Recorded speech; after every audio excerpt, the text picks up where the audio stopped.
Welcome back to Brilliant Fools. My name is Adam Green, and this is 30,000 Foot Thursday. Take a 30,000 foot view of things. In this case, and in this series on the DISC, styles of human behavior, I've been taking a 30,000 foot view of certain misconceptions of different styles of behavior.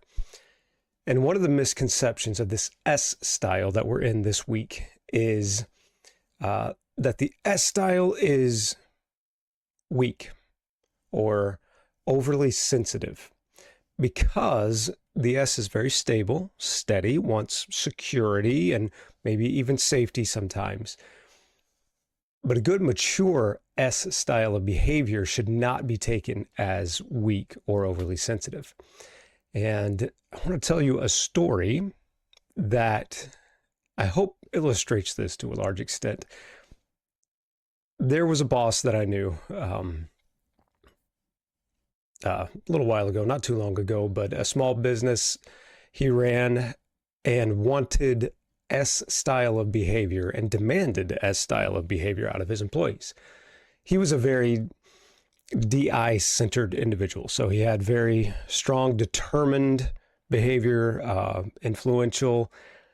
Although his influence, he was immature in his DI behavior, his influence would be very much to get a thing done, argue his point, try to get something pushed through, sometimes even manipulate things and bend the rules where he shouldn't. But he demanded the other side. The places where he was lacking is what he wanted out of his employees. And that's understandable. So he wants that S style of behavior and the C style of behavior. So he wants the, what would you say, not just the stability and security, but also the C style, which is calculating and very centered on compliance, doing things the right way. And he needed that, and it was good for his business. However, he didn't quite understand the importance of it. He didn't quite understand what he was doing when he would demand things of his employees. So he was very much a do what I say and don't ask questions kind of person. I don't want to repeat myself. But he wasn't clear in his instructions, and he didn't realize that. He didn't give clear parameters. So this added some stress, and the employees were expected to just kind of figure out what it was that they needed to do and how to do it. Operate in some D-style behavior. There were lots of tasks he would give, because as soon as something entered his head, it was out of his mouth, and he told somebody to get on it and get doing it. As soon as he had an idea, it's that I style of behavior. Do this, get on it, get on it. And he also didn't understand the time it took to do things well and do things right, because things that he used to do himself, when you're a small business owner, you take on a lot of different roles. Things that he used to do himself, he would pass on to his employees. Good. You want someone else taking care of things that they can, such as accounting, right? And bookkeeping. But he didn't understand what it took to do it right. So his books, and I know because I looked at them, his books were a mess and they needed a lot of cleaning. He didn't understand how long it took to get that done right. So he was like, why isn't it done already? Just get it done. It only takes me a couple hours to do this stuff. Yeah, that's why it's wrong is the problem.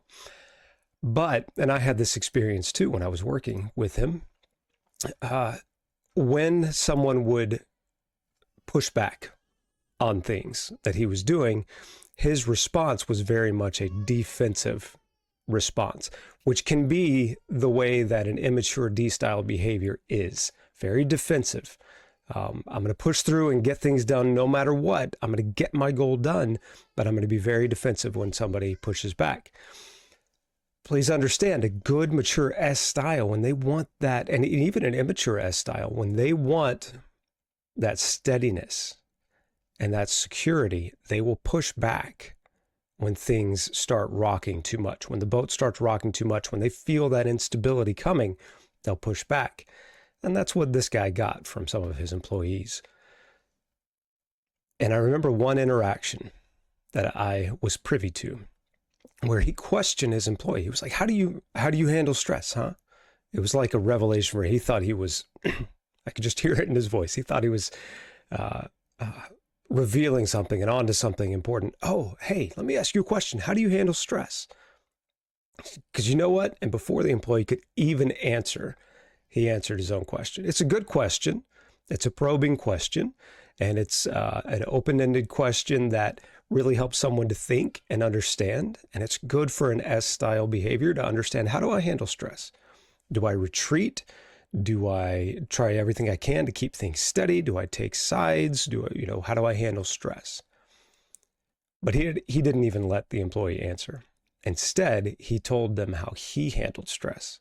So his question was like, how do you handle stress? Because the way I handle it is I attack it. I just get after it. If I come up to a situation and a problem, I just get after it. So just get after it. That was his answer. Just get on it and get after it. Just go for it. I don't understand what you're doing.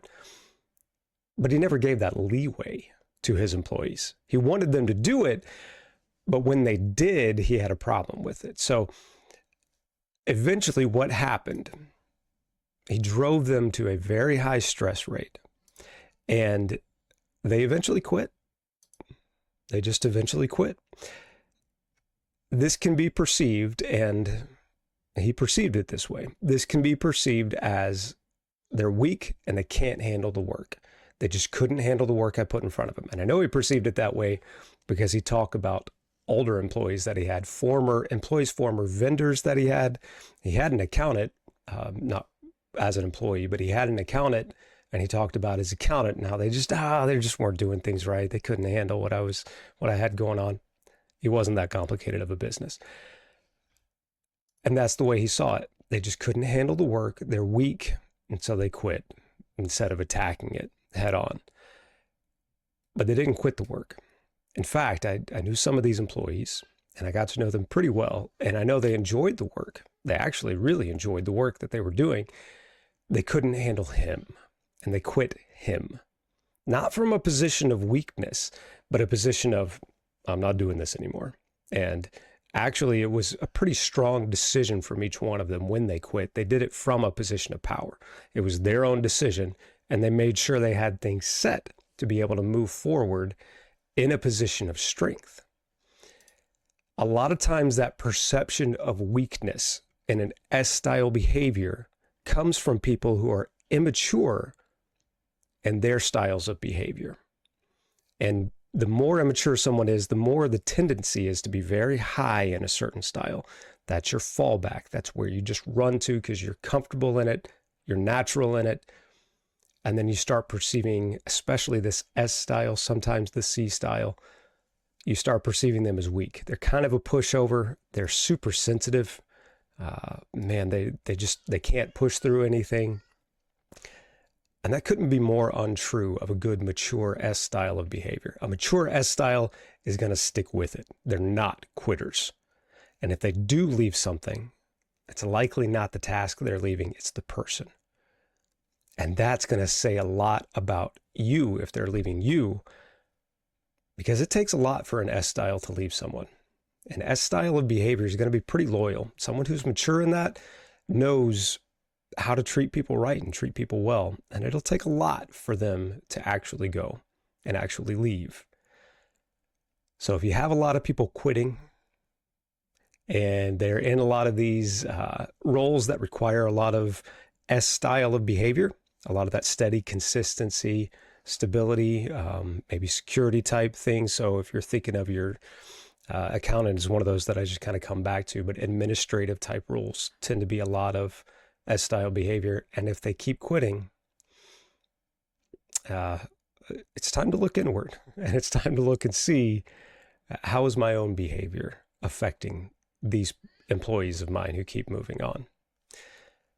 So that's a misconception that I see, is that the S style is weak, overly sensitive, can't handle things, when my experience has been, if they're mature in it, if they're immature, yes, they can be weak and overly sensitive, rather, not be able to handle things well. But if they're mature in their behavior, they're mature in that style, then it couldn't be further from the truth. They're some of the strongest, most resilient people on the planet, the ones who are mature in this S style of behavior. So let's look at that, and let's do some introspection, and let's go from there. I hope this has been helpful.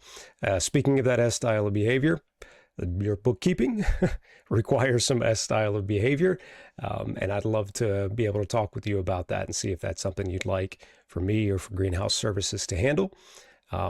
It comes with introspection, and it comes with some serious consulting and coaching along with it.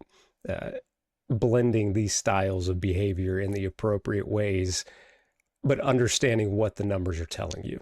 And not just your books, not just your financials, but these numbers expand to the hours you're spending on things. They can expand to a lot of different KPIs. So if you're interested in getting deeper into that and truly growing your business and maximizing the impact that it has on the kingdom of God, if you know that it's made for more, let's have a conversation about that. Apart from that, I hope this has been helpful. And until next time, thanks.